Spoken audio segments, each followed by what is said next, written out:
रणनीति को लेकर किसी एक्सपर्ट से हमें मिलाएगी। एक ऐसा विषय जो अपनी प्रकृति को लेकर, अपनी जीवंतता को लेकर, अपनी जटिलता को लेकर, अपनी रोचकता को लेकर और अपने साहित्य को लेकर बहुत लोकप्रिय विषय है। लेकिन इस विषय में चयन अपने आप में एक बहुत कठिन प्रक्रिया माना जाता है, जैसा मैंने विद्यार्थियों से सुना है।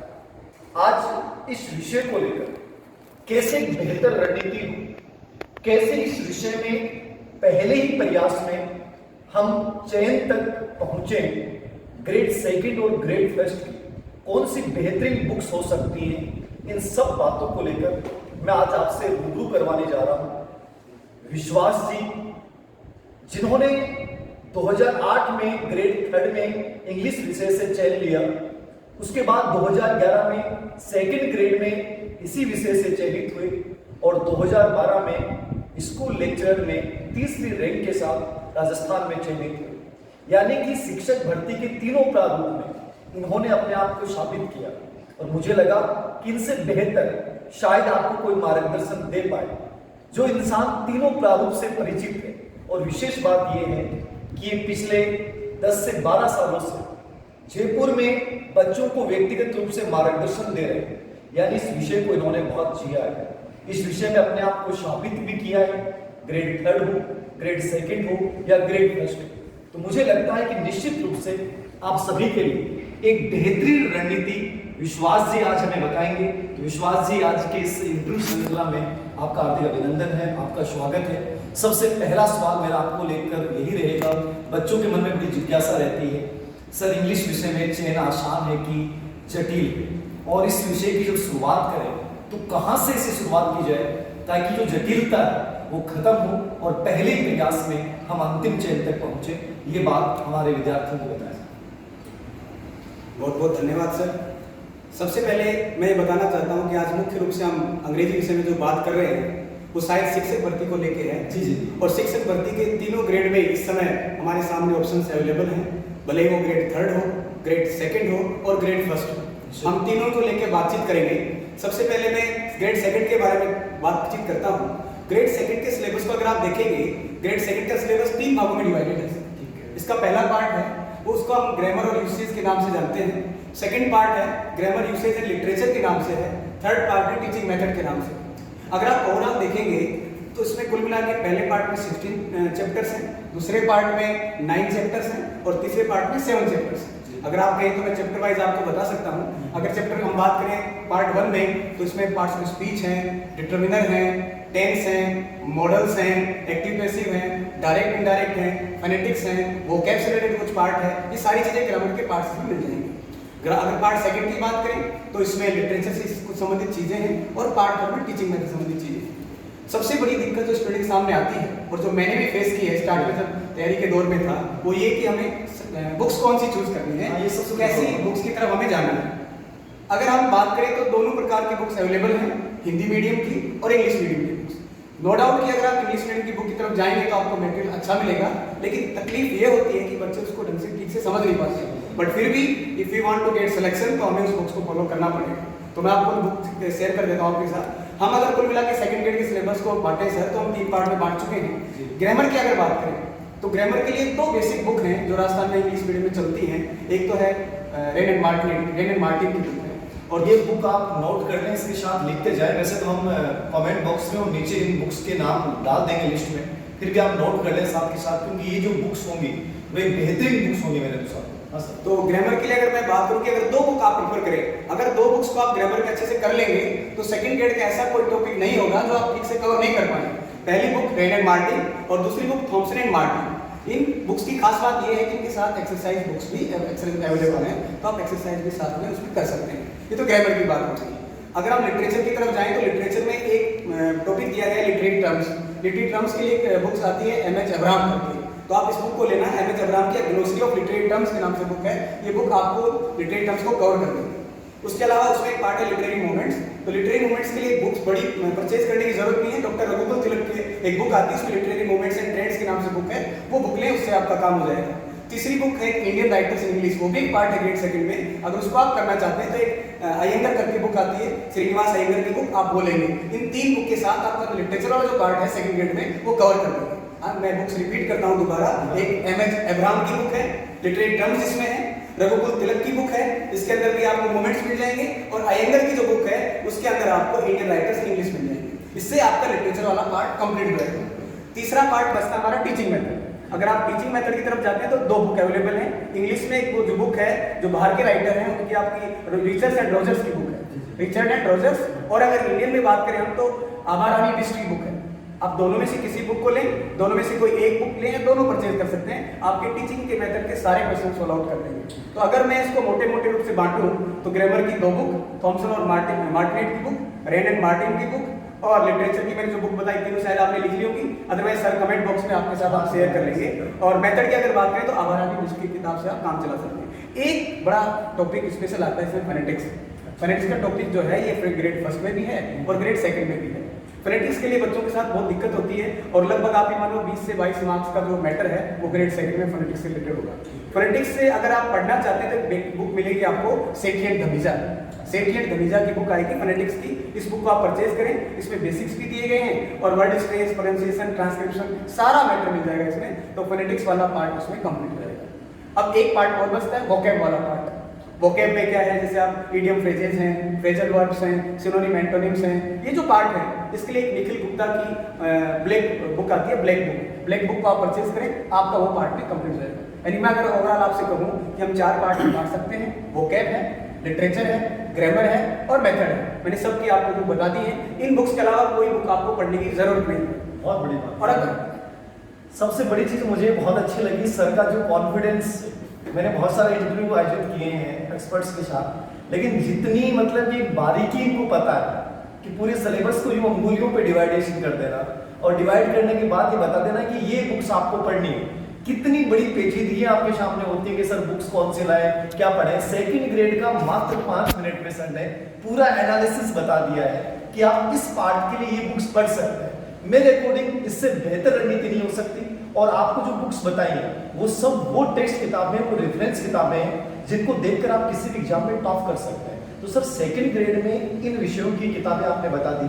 अब लास्ट में बच्चे के सामने एक बड़ा प्रश्न रहता है कि सर मैं एक्सरसाइज कैसे करूँ। तो अभ्यास के लिए कोई ऐसा इंग्लिश में कुछ आता है आपके सेकंड ग्रेड के हिसाब से? देखिए सर, मैंने जो बुक्स बताई है, जो ग्रामर की, रेन मार्टिन, थॉमसन मार्टिन, ये बुक्स तो है ही, इनके साथ में एक्सरसाइज बुक्स भी है साथ में। बिल्कुल। तो ग्रामर की पूरी एक्सरसाइज कंप्लीट इन बुक्स की एक्सरसाइज आप कर लेंगे तो मुझे नहीं लगता कि आपको किसी और एक्सरसाइज की जरूरत पड़ती है। उसके अलावा भी अगर आप करना चाहें तो प्रीवियस ईयर क्वेश्चन पेपर जो है आए हुए लगभग 1000 के आसपास क्वेश्चन मिल जाएंगे आपको। एटलीस्ट हर टॉपिक पे 100 क्वेश्चन मिल जाएंगे, भले वो एलटीसी में आया हो, जूनियर अकाउंटेंट में आया हो, आरएस में आया हो, ग्रेड सेकंड में आया हो, ग्रेड फर्स्ट में आया हो, टॉपिक तो सेम ही है ना। तो उस टॉपिक के जितने भी क्वेश्चन है अगर आप जाएंगे तो I think you will cover whole syllabus. आप पूरा कवर कर लेंगे और आपको कोई दिक्कत नहीं आएगी। प्रीवियस ईयर क्वेश्चन पेपर हल करें, साथ में मार्टिनेट और जो बुक है रेन मार्टिनेट, थॉमसन मार्टिन, उसको हल करें, आपकी एक्सरसाइज भी पूरी कंप्लीट हो जाएगी। आपको उसकी कोई रिक्वायरमेंट नहीं पड़ेगी। इसके अलावा मैं जाकर सोचता हूँ सारा कवर हो जाएगा।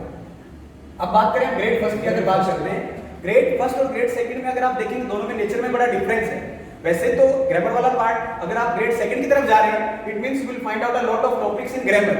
ग्रेड सेकंड में ज्यादा जो टॉपिक है ग्रामर के, और ग्रेड फर्स्ट में अगर आप जाएंगे तो वहां लिटरेचर का स्कोप ज्यादा है, साहित्य ज्यादा है। तो जो बच्चे ऐसे हैं कि सर मैं ग्रेड फर्स्ट में जाऊं या ग्रेड सेकंड में जाऊं, ऐसा कोई ज्यादा डिफरेंस नहीं है। लेकिन जिसकी लिटरेचर पे कमांड है, थोड़ा लिटरेचर को जानता है, तो मुझे लगता है उसको ग्रेड फर्स्ट के साथ साथ कवर कर लेना। मतलब दोनों भर्तियां साथ चली जा सकती हैं? हाँ बिल्कुल चली जा सकती है। लिटरेचर को थोड़ा आप साथ लेके चलना पड़ेगा। फॉर एग्जाम्पल मैं बताना चाह रहा हूँ आपको, अगर ग्रेड फर्स्ट की हम बात करें, ग्रेड फर्स्ट में अगर आप सिलेबस देखेंगे, सबसे पहले आप सिलेबस को क्रैक करें। मुझे पूरा सिलेबस ग्रेड सेकंड फर्स्ट में ऐसे सारा रटा पड़ा है, बता सकता हूँ आपको। अगर ग्रेड फर्स्ट के सिलेबस की बात करेंगे तो 10 टॉपिक है ग्रामर में, वहाँ 10 टॉपिक हैं। वो जो ग्रामर के 10 टॉपिक हैं वो ऐसे हैं कि आप ग्रेड सेकंड में पढ़ लेंगे तो उनको पढ़ने की जरूरत नहीं पड़ेगी, वहाँ पूरा कवर हो जाएगा। मैं तो ये कहूँ कि वो बहुत ज्यादा हो जाएगा ग्रेड सेकंड में। ग्रेड फर्स्ट में उतना ग्रामर का टॉपिक नहीं है। ग्रेड सेकंड में, ग्रेड फर्स्ट में अगर लिटरेचर की बात करें तो 8 पोएम्स हैं, 2 ऐसे हैं, 2 ड्रामा है, 2 फिक्शन है, एक वेस्टलैंड की पोइम है, एक हेरोल्ड पिंटर का बर्थडे पार्टी है, वैरायटीज ऑफ लैंग्वेजेस है और कुछ साइको का पार्ट है उसमें दिया गया क्लास। तो कुल मिलाकर ग्रामर की बात करें दोनों साथ कवर हो जाएंगी। फोनेटिक्स की बात करें, फोनेटिक्स ग्रेड सेकंड में भी है, ग्रेड फर्स्ट में भी है, वो उसमें भी हो जाएगा। ये सिनोनिम वर्ड जो पेजेस हैं वो भी दोनों में हो जाएंगे। लिटरेचर के लिए आपको कुछ अलग से बुक पढ़नी पड़ेगी, और वो बुक आपको जैसे मैकबेथ है, एज यू लाइक इट है, तो आपको ओरिजिनल टेक्स्ट पढ़नी पड़ेगी। तो ऐसे दिए गए हैं, फ्रांसिस बैकन का स्टडीज है, चार्ल्स लैंगटन का प्रेज ऑफ चिमनी स्वीपर है, इन ऐसे को भी आपको पर्सनली पढ़ना पड़ेगा। वहां भी आप ये आइडिया लगा सकते हैं कि कौन सी बुक मुझे डिटेल में पढ़नी है, कौन सी नॉन डिटेल में पढ़नी है। तो डिटेल और नॉन डिटेल को हम बाइफरकेट कर सकते हैं कि for these books I have to go in detail, और इन बुक्स में मुझे नॉन डिटेल में जाना है तो मैं काम कर सकता हूं। तो उसमें लिटरेचर के लिए आपको अलग अलग बुक्स पढ़नी पड़ेगी। ये थोड़ा उसमें डिफरेंस है। ग्रामर की भाई सेकंड ग्रेड का सिलेबस ज्यादा वास्ट है। ग्रेड ग्रामर के लिए ग्रेड फर्स्ट के लिए अलग से कुछ नहीं पढ़ना। ग्रेड सेकंड अगर आपने कवर कर लिया, then you need not to read anything else for grade first related to grammar. उसको पढ़ने की जरूरत नहीं है, कोई रिक्वायरमेंट नहीं है। तो साहित्य के लिए विश्वास जी ग्रेड फर्स्ट के लिए उनसे थोड़ा सा डिफरेंट चलना पड़ेगा, बिल्कुल चलना पड़ेगा, और उसके लिए हमें अलग से बुक्स लानी पड़ेगी, टेस्ट किताबों में जाना पड़ेगा। एक बड़ा प्रश्न ये होता है, चाहे ग्रेड फर्स्ट हो चाहे ग्रेड सेकंड हो, आपने कह दिया कि एक्सरसाइज के लिए पूर्व एग्जामिनेशन पेपर बच्चा निकाल ले, और जैसा आपने टेस्ट किताबों के नाम बताए उनके साथ ग्रेड फर्स्ट का विज्ञापन 15 से 20 अप्रैल से पहले विज्ञापन आ जाएगा। एक सवाल होता है बच्चों का, क्या कोचिंग करनी चाहिए कि नहीं करनी चाहिए, क्या अकेला बच्चा सर्व कर सकता है, और कोचिंग करनी चाहिए तो उन्हें किस बातों का ध्यान रखते हुए शुरुआत कहाँ से करें बच्चा। इन चीज़ों को थोड़ा सा और बच्चों को गाइड कर दें ताकि बच्चा भ्रमित नहीं हो, क्योंकि मार्गदर्शक तो बहुत सारा है, लेकिन एक सही दिशा में और सही रणनीति यदि बच्चे के पास हो तो बहुत बेटर और कम समय में सक्सेस प्राप्त कर सकता है। और मैं यही चाहता हूँ आपके माध्यम से, और मैंने आपको इसलिए चुना क्योंकि मुझे आपकी ईमानदारी के बारे में मैंने बहुत सुना था कि बच्चों को आपने जो मार्गदर्शन दिया है और जिस ईमानदारी के साथ बच्चों को आपने पढ़ाया है, वो चीज़ें आज के समय बहुत कम दिखती हैं। तो मैं चाहता हूँ कि बच्चों को वही चीज़ बताएं कि कैसे बच्चा शुरुआत करे, और कोचिंग करे तो क्या किन चीज़ों का ध्यान रखे, और यदि वो सेल्फ पढ़े तो उसे कितना क्या समय देना चाहिए ताकि वो इंग्लिश जैसे विषय में सफलता प्राप्त कर सके। सर जैसा कि अभी आपने बताया, मैं खुद grade third, grade second, grade first से गुजरा हूँ। इंग्लिश से मैंने नेट भी किया है, इंग्लिश से मैंने सेट भी किया है, मैंने क्वालिफाई किया है, और जहाँ तक मैंने ग्रेड सेकंड और फर्स्ट की तैयारी की, मैंने सेल्फ की तैयारी की। मैंने खुद, क्यों मैं गवर्नमेंट जॉब भी था ग्रेड थर्ड में, तो इतना टाइम निकाला मैंने सेल्फ की। अंग्रेजी विषय में सबसे बड़ी दिक्कत क्या है कि जो मार्केट में गाइड है, गाइड्स में बहुत सारी गलतियाँ हैं, त्रुटियाँ हैं, गाँव का बच्चा बैठा है उसी को सही मान के उसको सॉर्ट आउट कर लेता है, ये सबसे बड़ी प्रॉब्लम है। इसीलिए अंग्रेजी विषय में कोचिंग की नीड थोड़ी ज़्यादा होती है। दूसरा, किताबें इतनी जटिल है, इंग्लिश मीडियम की जो बुक्स हैं उनको हम कई बार समझ नहीं पाते, या फिर एक बुक को लेकर बैठ गए, दूसरी रेफरेंस बुक चाहिए, तीसरी रेफरेंस बुक चाहिए, तो उसको कवर नहीं कर पाते। तो बच्चे को इतना समय कम होता है, चीज़ें ज़्यादा पढ़नी होती है। तो उसके लिए अगर कोई बच्चा बिल्कुल न्यू है, कोई नया है जिसने कभी पढ़ा नहीं है, तो मेरा ये सजेशन है कि एक बार उसको कोचिंग करने दीजिए मार्गदर्शन, ताकि उसको एक बार गाइडलाइन मिल जाए, फिर प्रैक्टिस अपने घर पे जितना चाहे आराम से कर सकता है। जहाँ तक ग्रेड फर्स्ट की बात करते हैं, तो लिटरेचर में जो टॉपिक्स हैं उसके लिए आपको टेक्स्ट बुक पढ़नी पड़ेगी ओरिजिनल, क्योंकि टेक्स्ट में से अंदर से क्वोटेशंस पूछ लेते हैं। जैसे sweet are the uses of adversity, एक क्वोटेशन है एज यू लाइक इट में से पूछ लिया कि किसने कहा, किसका क्वोट है। तो जब तक आप ओरिजिनल टेक्स्ट को नहीं पढ़ेंगे, you will not able to answer this question, आप इस क्वेश्चन का आंसर नहीं कर पाएंगे। तो ऐसे क्वेश्चन का आंसर करने के लिए आपको टेक्स्ट पढ़नी पड़ेगी। मैंने पहले ही मेंशन कर दिया, ग्रेड फर्स्ट के बच्चे अगर सुन रहे हैं कि आप उसको सिलेबस को 2 भागों में डिवाइड करें। मैं आपको बता ही देता हूँ कि 8 पोएम है, उनको आपको डिटेल में पढ़ना है, 2 ऐसे हैं उनको आपको डिटेल में पढ़ना है, 2 ड्रामा है मैकबेथ, एज यू लाइक, उनको डिटेल में पढ़ना है। आप mayor of Casterbridge, cry the peacock, vendor of sweet, पर डे पार्टी नॉन डिटेल में पढ़े काम चल जाएगा। उसके अलावा आपको वेस्टलैंड, उसको भी डिटेल से पढ़ना है, और वैराइटीज लैंग्वेज, उसको भी डिटेल से पढ़ना है, और ग्रामर पढ़नी है। यही सिलेबस है। ऐसे टिप्स पे ऐसे सिलेबस पढ़ेंगे आप तो आपको कोई दिक्कत नहीं होगी। लेकिन मेरा ये मानना है कि अगर आपने ग्रेजुएशन में, बच्चे क्या करते हैं, सिंपल प्रॉब्लम क्या 1 वीक से पढ़ते हैं, लिटरेचर पे दे डोंट हैव कमांड, और फिर प्रॉब्लम होती है। तो अगर उनकी कमांड नहीं है, इसलिए उनको इंस्टीट्यूट में आना पड़ता है और गाइडेंस लेनी पड़ती है। लेकिन इंस्टीट्यूट चूज करने से पहले आपको डिसाइड करना है, एडमिशन लेने से पहले डिसाइड करना है कि क्या मैं जिस गाइडेंस के लिए आया हूँ वो सेम गाइडेंस मुझे मिल पाएगी, क्या मैं सही दिशा में जा पाऊंगा। तो उसके लिए उसको चूज करके उसको अप्रोप्रिएट कोचिंग की तरफ जाना चाहिए। लेकिन कोचिंग मस्ट है एक बार, क्योंकि बच्चा जो है वो सारी चीजों को कवर नहीं कर पाता। और विषय में आपको आराम से मटेरियल अवेलेबल हो जाता है, इस विषय में नहीं आ पाएगा। फॉर एग्जाम्पल मैं आपको बात शेयर करता हूँ। सपोज फॉर हमारे फर्स्ट ग्रेड में सिलेबस में पॉइंट है ऑन इज ब्लाइंडनेस, ये जॉन मिल्टन के एक पॉइंट है। इस एक पॉइंट के लिए सर आपको पूरी बुक लेनी पड़ेगी। उस बुक में उस हो सकता है उस राइट ऑथर की 20 पॉइंट्स हैं, लेकिन आपको उस एक के लिए वो बुक लेनी पड़ेगी। अब बच्चा मार्केट में जाएगा 8 पॉइंट के लिए 8 बुक्स लेके आएगा, तो वो आप चीजें सारी असेंबल नहीं हो पाती। एक इंस्टीट्यूट में आता है, सारी चीजें बच्चे को मिल जाती है, कंबाइंड मिल जाती है, तो उससे वो चीजों को कवर कर लेगा। और दूसरा, उसको कवर करने के बाद आराम से एक्सरसाइज भी मिल जाएंगे, अवेलेबल हो जाएंगे, तो किसी इंस्टीट्यूट जुड़ जाए। ये मेरा सुझाव, मेरा सजेशन। एक विश्वास ही बड़ा होता। वैसे तो मैं ग्रेड थर्ड में भी मानता हूँ कि इंग्लिश का स्कोप बढ़ता जा रहा है, ग्रेड थर्ड में जिस बच्चे की इंग्लिश होती है वो जल्दी टीचर बन जाता है, खूब सारी पोस्टें आ रही है। सेकंड ग्रेड में भी आपकी बहुत अच्छी पोस्ट है, ग्रेड फर्स्ट में भी अच्छी पोस्ट है, क्योंकि इस विषय में मैंने देखा गंभीर विद्यार्थी बहुत कम होते हैं। और जो गंभीर है और जिसको आपने जैसा बताया मैं समझ पाया हूँ जहाँ तक, यदि वो बच्चा इस बात को समझ पाया कि मुझे कैसे और क्या पढ़ना है, यदि ये चीज़ वो समझ पाया और एक अच्छी टेस्ट किताबों को कवर कर पाया, तो मुझे नहीं लगता कि इंग्लिश जैसे विषय में सेकंड ग्रेड टीचर बनना हो, ग्रेड थर्ड टीचर बनना हो या ग्रेड फर्स्ट टीचर बनना हो कोई बहुत बड़ा मुश्किल काम। एक सवाल और है सर कि आज का दौर ये है कि सभी लोग कहते हैं कि आरबीसी किताबें पढ़ो, एनसीईआरटी किताबें पढ़ो, तो आपकी इस विषय में क्या आरबीसी एनसीईआरटी वो कौन सी किताबें हमें देखनी चाहिए, या आपने जो बताया है उनके अलावा कुछ देखने की आवश्यकता नहीं है, तो ये थोड़ा सा इसको थोड़ा सा क्लियर कर दें। सर जो मैंने ग्रामर के लिए आरबीएससी की पढ़े, एनसीईआरटी की पढ़े, ये हमें फैक्ट्स के लिए चीज़ें चाहिए होती है। इंग्लिश की अगर बात करें तो ग्रामर की जो मैंने बुक बताई आपको, रैंड एंड मार्टिन और थॉमसन मार्टिन, दोनों बहुत ही पॉपुलर बुक है, बहुत अच्छी बुक है, त्रुटि नहीं है। और अगर हम कोई कल को ऑब्जेक्शन होता है क्वेश्चन पे, इन्हीं बुक को प्रेफर किया जाता है, इन्हीं को देखा जाता है। ये दोनों बुक्स कवर कर लेंगे, उसके बाद अगर मान लो कोई आप आरबीसी की बुक में एक्सरसाइज हल कर लें तो वहाँ से कर सकते हैं, फैक्ट्स यहाँ से क्लियर हो जाएंगे, एक्सरसाइज वहाँ से कवर कर लेंगे, उसमें कोई दिक्कत नहीं आएगी।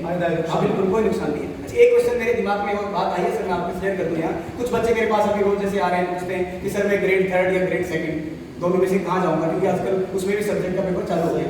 तो मैं कहना चाह रहा हूँ कि ग्रेड सेकंड की बच्चा तैयारी कर लेगा, उसमें लिटरेचर भी पढ़ेगा, उसमें ग्रामर भी पढ़ेगा, उसमें मेथड भी पढ़ेगा, तो ग्रेड थर्ड का कंप्लीट सिलेबस उसमें कवर हो जाएगा। इट मींस वो ऐसा कैंडिडेट, ऐसा student who is preparing for grade second, automatically he will be prepared for grade third, तो उसको अलग से जाने की जरूरत नहीं है। ये भी अलग से क्यों मैं बता देता हूं ताकि बहुत सारे बच्चों के मन में डाउट है, तो साइड आप क्लियर कर लें। अगर आप ग्रेड सेकंड के लिए प्रिपेयर कर रहे हैं तो ग्रेड थर्ड का पार्ट जो आपका it will be automatically covered, आपको उसके लिए कोई टेंशन करने की जरूरत नहीं है, वो अपने आप ही कवर हो जाएगा, कोई टेंशन करने की उसमें जरूरत ही नहीं है।